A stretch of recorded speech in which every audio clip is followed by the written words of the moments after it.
Democratic Governor Mark Dayton has vetoed a Republican-crafted bill that would have repaid state IOUs to Minnesota public schools more quickly. Dayton says the method of payment would have left the state in a precarious financial position. Republicans drew on newly replenished state budget reserves as their payment source. The state owes schools more than $2 billion because it slowed down and aid to them while dealing with a state-level budget crisis. They're in line for $315 million in repayment this year because of a rosy economic forecast, but Republicans would have put another $430 million on top of that.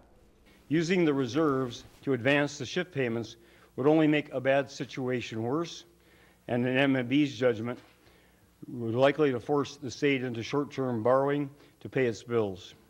I cannot support legislation which would force us into that situation. I fully share the legislature's desire to repay the debt to school districts as quickly as possible.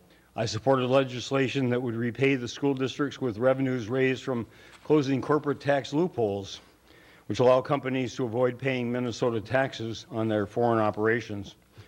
Unfortunately, the legislative majority decided that protecting large corporations' tax breaks for operating overseas was more important than paying back our schools responsibly. As expected, Republicans not happy with the governor's veto, calling it a purely partisan move. If there was a need to borrow money at the end of the year, which we don't think there would be, isn't it better that the state have to borrow the money because the state didn't learn to live within their means rather than pass it on to the local school districts? This is just irresponsible. We have over a $1 billion reserve right now. $1 billion. The governor's supplemental budget a year ago only called for a $100 million reserve. By repaying the school shift, if the governor would have signed this bill, we would still have almost $600 million in reserve.